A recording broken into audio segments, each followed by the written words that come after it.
नाज़रीन अस्सलाम वालेकुम एंड गुड इवनिंग। आज अपने प्रोग्राम का आगाज़ करते हैं कानून और आपको। आज की तारीख है जी 2 नवंबर 2015। कुछ गला बैठा हुआ है तो इसलिए मेरी आवाज़ थोड़ी ज़रा आज कम निकल रही है, लेकिन मैं कोशिश करूँगा कि ज़्यादा से ज़्यादा क्लियरली बात कर सकूँ। प्रोग्राम शुरू करते हैं अपना नॉर्मल एक रूटीन के साथ जो हम करते होते हैं कि हमारी अपॉइंटमेंट्स इस हफ्ते कहाँ पर होनी है। इस हफ्ते इंशाल्लाह मैनचेस्टर में लोगों से मुलाकात होगी। लास्ट वीक बर्मिंघम में मुलाकात हुई थी और मैं तो बल्कि सोचता हूँ कि बर्मिंघम में शायद एक दिन मुझे बढ़ा देना चाहिए, बिकॉज इतना बिजी दिन गुजरता है वहाँ पे। जब भी मैं जाता हूँ तो बहुत ज़्यादा लोग होते हैं। बट एनीवे मैनचेस्टर इंशाल्लाह इस थर्सडे को लोगों से मुलाकात होगी। बाकी सारा हफ्ता मैं इंशाल्लाह अपने फिंचली ऑफिस में ही होऊंगा। और अब तो मेरी अपॉइंटमेंट्स का भी सिलसिला डिफरेंट होता है, क्योंकि अब लोगों को पता है कि हालात क्या हैं, और उनको ये भी पता है कि मैं केस जब पकड़ूंगा तो सिर्फ तभी पकड़ूंगा जब मुझे पता है कि उसके अंदर कुछ हो सकता है। सो इसलिए अब उतना रश नहीं होता, उतनी ज़्यादा अपॉइंटमेंट्स नहीं होती। पहले होता था कि जी हर बंदा हर चीज़ के लिए बस पूछ रहा है और पता कर रहा है और हाथ पैर मार रहा है। अब लोगों को थोड़ा थोड़ा मेरा ख्याल है एक शऊर आना शुरू हो गया है कि कहाँ पे क्या काम हो सकता है। लेकिन बदकिस्मती अभी भी यही है कि कुछ लोग जो इस फील्ड में हैं और अपने आप को माहिर कानून कहलाते हैं, वो भी लोगों को सही एडवाइस नहीं देते, और उस एडवाइस के ऊपर वो बेचारे लोग आगे ज़्यादा सफ़र करते रहते हैं। एनीवे, मैं जिस पॉइंट की तरफ आ रहा हूँ, जिस वजह से इसका जिक्र छेड़ा है मैंने, वो है आजकल बहुत ज़्यादा जो क्वेश्चंस मुझे आते हैं, ईमेल्स में भी मैं देखता हूँ, जो मुझे फ़ोन कंसल्टेशंस भी होती हैं, उसके अंदर भी अक्सर ये चीज़ चल रही होती है। उसमें बात होती है कि जी मैंने आके शादी कर ली किसी यूरोपियन नेशनल से, और यूरोपियन नेशनल से शादी के बाद अब हमारे हालात कुछ ठीक नहीं हैं। और अक्सर जो एक सुनने में बात आती है वो ये होती है कि जी हम जब इकट्ठे हुए थे तो सब कुछ बिल्कुल ठीक था, उसके बाद फिर हमने इकट्ठे रहना शुरू कर दिया और वीज़ा मेरा हो गया, उसके बाद फिर कुछ नाचाकी शुरू हो गई, और अब 3 साल हो गए हैं हमारी शादी को, और अब एकदम से सब कुछ बेड़ा गर्क हो गया। वो क्यों? क्योंकि लोगों ने सुना हुआ है इधर उधर से कि रिटेंशन ऑफ राइट्स करने के लिए आपको कम से कम 3 साल की शादी दिखाने लाजमी होती। अब मैं उन लोगों से भी मुखातिब हूँ जो कि स्ट्रिक्टली स्पीकिंग सही तरह की शादी में नहीं जाते, और उनका जो एक उनको जिस तरह गाइड किया जाता है या जिस तरह से वो सोचते हैं वो ये होता है कि अच्छा किसी यूरोपियन से शादी कर लो तो स्टेटस हो जाएगा। वो ये नहीं सोचते कि कानून में क्या चीज़ सही है, क्या चीज़ गलत है, और आपको भी सोच के यही चलना चाहिए कि जो कानूनी तौर पे बात सही है आप वही चीज़ करें। अगर आपको मालूम है कि आपकी शादी जेन्युइन नहीं है, अगर आपने किसी से वैसे पेपर्स के लिए सिर्फ शादी की है, तो आप शैम मैरिजेस के ज़िम्मे में आते हैं, जहाँ पे आपके ऊपर फ्रॉड भी लग सकता है, आपको प्रिजन भी किया जा सकता है, आपको रिमूव भी किया जा सकता है यहाँ से, और आपके आगे से तमाम चांसेस किसी भी सूरत के बिल्कुल ख़त्म हो जाते हैं। तो इसलिए इसको ज़रा गौर से सुनिएगा जो मैं बात करने जा रहा हूँ। होता क्या है, आपने किसी को कोई इंतज़ाम करके आपने शादी कर ली, अब आप सोचते हैं कि जी बस 3 साल मेरे गुजर जाएंगे तो उसके बाद मेरा काम हो जाएगा। ऐसी बात नहीं है, क्योंकि आपके जब 3 साल गुजरते हैं शादी को, वो आपकी एक रिक्वायरमेंट को पूरा करता है। बाकी रिक्वायरमेंट्स क्या हैं? आपको ये भी प्रूव करना है कि आपकी शादी जेन्युइन है, सबसिस्टिंग है, और अगर आपकी अब 3 साल के बाद डिवोर्स होने भी जा रही है या मैरिज एंड भी होने जा रही है, तब भी आपको प्रूव करना है कि शादी की तारीख से लेके डिवोर्स की तारीख तक आपकी वाइफ या आपकी पार्टनर या जिस तरह से भी हम इसको देखें, उन्होंने पूरी तरह से अपने ट्रीटी राइट्स एक्सरसाइज किए हैं यूके में। अब अगर वो ट्रीटी राइट्स एक्सरसाइज नहीं होते हैं इन 2 तारीखों के दरमियान, तो आपको रिटेंशन ऑफ राइट्स का भी आगे से कुछ मौका नहीं मिलेगा। हमने अभी एक अपील जीती है कोर्ट में, उसके अंदर हमारा यही मसला चल रहा था कि जज को हमने ये चीज़ प्रूव करनी थी कि ये लोग वाकई जेन्युइन शादी में थे, अब इकट्ठे नहीं हैं। ठीक है, उनकी शादी को 3.5 साल हुए, उसके बाद फिर उनकी नाचाकी शुरू हुई, उसके बाद डिवोर्स तक बात चली गई और डिवोर्स हो भी गई। अब उस ज़िम्मे उस केस के अंदर जो सबसे मुश्किल चीज़ आ रही थी वो ये आ रही थी कि जो उस आदमी की वाइफ थी, उस वाइफ को ये प्रूव करना था कि उसने ट्रीटी राइट्स एक्सरसाइज किए हैं शादी की तारीख से लेके आखिरी जो डिक्री एब्सोल्यूट मिलने की तारीख तक। अब वो 2 जो तारीखें बनती हैं उसके अंदर उनके आपस में झगड़े भी थे, सारा कुछ था, तो वो चीज़ प्रूव नहीं हो सक रही थी। और वो उनको मुश्किल थी। होम ऑफिस की जो पोजीशन थी, होम ऑफिस कहता था कि जी शादी जेन्युइन थी ही नहीं, ये शुरू से ही मैरिज ऑफ कन्वीनियंस थी और इसलिए इसके पास पेपर्स नहीं है। भाई नहीं भाई, हम कोर्ट में गए, अपील में गए, वहाँ जाके पूरा उसको बहस की, एविडेंस जो दिखा सकते थे, क्योंकि जो डॉक्यूमेंटेशन है वो तो एक हद तक थी जितनी देर वो उनकी आपस में सुलह सफाई से रह रहे थे।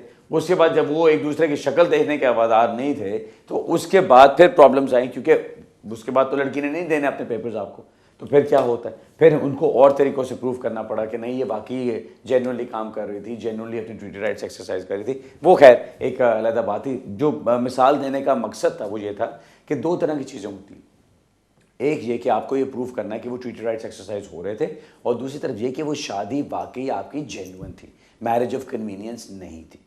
सो ये जो डिफ्रेंसिएशन है ये बड़ी ज़रूरी है। लोग इस चीज़ को बिल्कुल आखिर में रख लेते हैं और सबसे पहले वो सोचते हैं बस 3 साल मैं गुजार लूँ इसके साथ जैसे तैसे करके तो मेरा काम हो जाएगा। It doesn't work like that जी। सो जो आज ये बात करने का मकसद था, इतने सवाल इसके ऊपर उठते हैं और इतने लोगों को समझाने की कोशिश करता हूँ कि भाई ऐसे काम नहीं होते। अच्छा, एक कमाल के साहब आए थे, वो आगे कहते हैं कि जी वो लड़की तो शादी करने के बाद फ़ौरन चली गई थी वापस, लेकिन उसके ट्रीटी राइट्स मैं एक्सरसाइज कर रहा हूँ जी यहाँ पे। अब उसका क्या मतलब हुआ?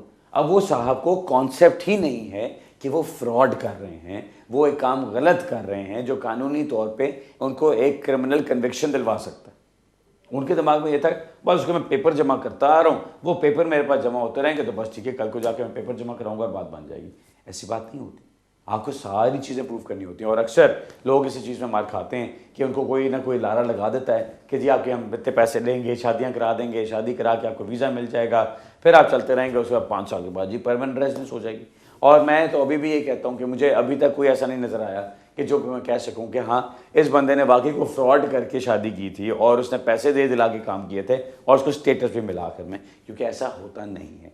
आमतौर पे वही है कि साल 1.5 साल बाद जाके वो या वो पैसे बहुत ज़्यादा खाने शुरू कर देंगे या कुछ और वहाँ पे जाके आप लोग भी मार खाते हैं। सो इसलिए ये सब कुछ कहने का मतलब और ये इतनी एक ख़तरनाक किस्म के टॉपिक को छेड़ने का मकसद आज क्या था, क्योंकि लोग अभी भी इसमें उल्लू बन रहे हैं, लोग अभी भी इसमें बेवकूफ़ बन रहे हैं, लोग अभी भी एक लालच में आके, ख़ासतौर पे स्टूडेंट लोग एक लालच में आके कि शायद इसी तरह स्टेटस मिलेगा, वो लग जाते हैं इस चीज़ के पीछे। कानूनन ये चीज़ गलत है, ये फ्रॉड का हिस्सा है और अगर आप उसमें पकड़े जाते हैं तो कल को आपको कोई स्टेटस नहीं मिलेगा, बल्कि आपको यहाँ से ज़लील और रुस्वा करके निकाला जाएगा। जो आपने पैसे वैसे अपनी इन्वेस्टमेंट की होती है वो भी सब कुछ आपका डूबेगा। सो वो सब चीज़ें करने के बजाय कोशिश करें कि कानूनी तौर पे कोई जो सही रास्ता हो, जो कोई सही चीज़ हो, आप उसकी तरफ चलें ताकि आपका कल को कहीं पर जाके काम हो। आज बस इतनी बात मैं शेयर करना चाहता था। अपने सवाल जवाब का सिलसिला शुरू करते हैं जी। पहली कॉल लेते हैं। हेलो हेलो, अस्सलाम वालेकुम। जी वालेकुम सलाम। जी अली जी, कैसे हैं आप? ठीक बस हैं जी खैरियत, जरा आवाज का सिग्नल लो हुआ है, बाकी खैर है। अच्छा, मुझे 2 छोटे छोटे क्वेश्चन करने हैं आपसे। एक तो ये कि मैं जब मैंने अपनी सिटीजनशिप की एप्लीकेशन दी है तो मुझे कुछ डाउट था थोड़ा सा अपने इंग्लिश लैंग्वेज टेस्ट पे। तो मैंने बड़ा पता करवाया लेकिन मुझे नहीं पता चल सका B1 जो टेस्ट है। आखिर मैंने जमा करवा दिया अपना वो फॉर्म वगैरह। तो अब मुझे मेरी अकाउंट से फीस भी चली गई है और मेरे बायोमेट्रिक आए हैं। मेरा सवाल आपसे ये है कि जिसके बायोमेट्रिक आ जाए उसकी कोई ये गारंटी है कि उसको वीजा मिल ही जाएगा या इसके बाद भी वो रिफ्यूज कर सकते हैं? और दूसरा मेरा ये है कि जब मैंने एप्लीकेशन की है उसके 2-3 वीक के बाद मुझे 3 पॉइंट्स मेरे लग गए हैं ओवर स्पीड ड्राइविंग पे। तो इसका इफेक्ट क्या मेरी एप्लीकेशन पे हो सकता है? क्योंकि वो तो एप्लीकेशन तो जा चुकी है लेकिन इस पे भी वो रिफ्यूज कर सकते हैं। और इंग्लिश लैंग्वेज टेस्ट का बताइए कि वो जो आए मेरे बायोमेट्रिक वगैरह ये इसकी कोई गारंटी है या नहीं? क्योंकि 5 नवंबर से पहले मैंने वो जमा करवाया है लेकिन फिर भी वो कहते हैं कि वो कुछ जो है वो कॉलेज बंद हो गए हैं। आप मुझे बताइए कि आपने अप्लाई अभी अपनी सिटीजनशिप के लिए किया, आपने नेचुरलाइजेशन के लिए अप्लाई किया? नेचुरलाइजेशन के लिए अप्लाई किया। ओके चलें, अब आप गौर से सुनिए जी, मैं जवाब देता हूँ आपको।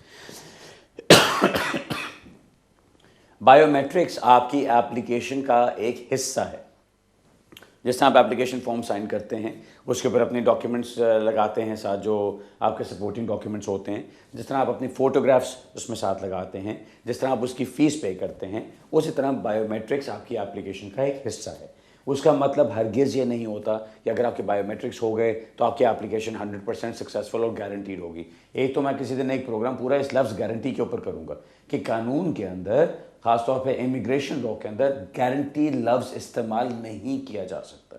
अगर कोई भी बंदा गारंटी का लफ्ज़ इस्तेमाल करता है तो उससे बच के रहिए, क्योंकि गारंटी सिर्फ और सिर्फ आप तब दे सकते हैं जब आपने अपने हाथ से खुद ठप्पा लगाना है, अपने हाथ से खुद लेटर को साइन करना है। अगर आप नहीं कर सकते तो आप क्या कर रहे हैं? आप एज अ लॉयर आप एक एप्लीकेशन बनाते हैं किसी की, या आप किसी को रिप्रेजेंट करते हैं कोर्ट में जाके, तो आप अपनी तरफ से कानूनी तकाजे पूरे कर रहे हैं और उनके लिए उनको रिप्रेजेंट कर रहे हैं।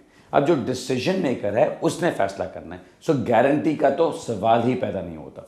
अब ये चीज़ देखिए, आपने एप्लीकेशन की, आपको बायोमेट्रिक्स का लेटर आ गया, वो सिर्फ प्रोसेस का एक हिस्सा है। अब आपके बायोमेट्रिक्स हो जाते हैं, उसके बाद जब डिसीजन मेकर उसके ऊपर बैठ के फैसला करेगा, तब उसने फैसला करना कि आपकी एप्लीकेशन के अंदर सब कुछ ठीक है या नहीं है। अगर फिर वो कहता है कि नहीं जी, इंग्लिश लैंग्वेज टेस्ट आपका सूटेबल नहीं है, तो वो दो में से एक चीज़ कर सकता है। या तो वो आपकी एप्लीकेशन फ्लैट आउट रिफ्यूज़ करके रिफ्यूज़ल लेटर में आपको लिख के सारा कुछ भेज देगा और साथ कहेगा जी आपको 80 पाउंड हम वापस कर देंगे, आपकी एप्लीकेशन अनसक्सेसफुल हो गई।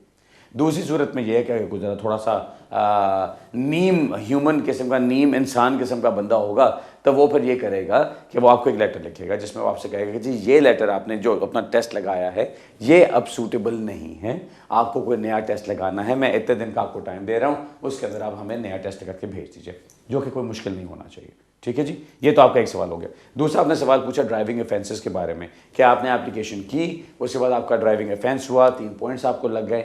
अब 2 चीज़ें हैं, एक तो ये कि पॉइंट्स आपको जो लगे हैं, क्या वो पॉइंट्स आपको फिक्स पेनल्टी के तौर पे लगे हैं या आपको कोर्ट से जाके इशू हैं।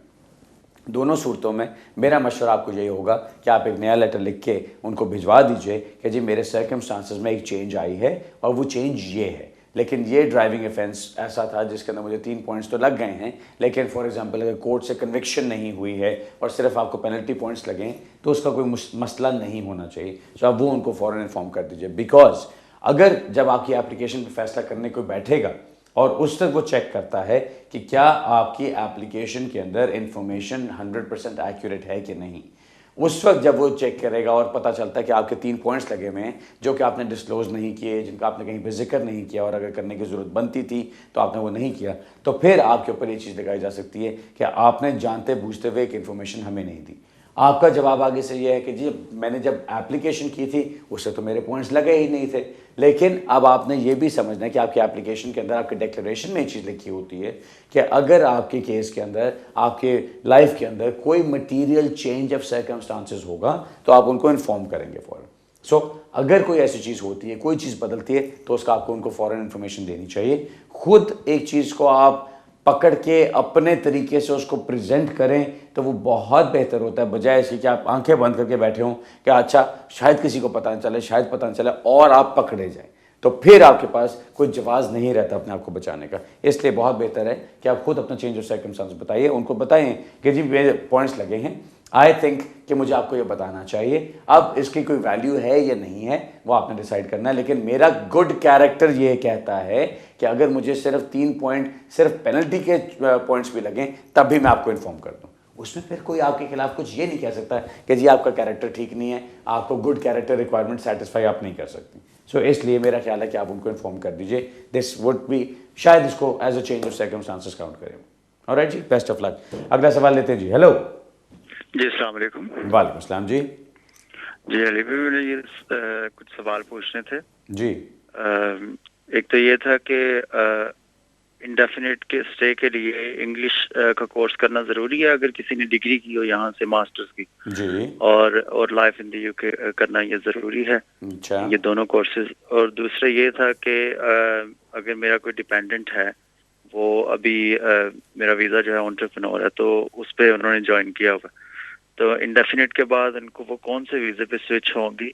अच्छा। और तीसरा ये कि एंटरप्रेन्योर वाले पार्ट टाइम प्राइवेट हायर कर सकते हैं वर्क वीकेंड्स पे पार्ट टाइम के लिए। प्राइवेट, अच्छा वो वाला। अच्छा चलें, अब ब्रेक के बाद आंसर करते हैं। ब्रेक का वक्त तो हो गया, वापस आके फिर मैं आपसे बात करता हूँ और आपसे पूछता हूँ। मिलते हैं 2 मिनट में।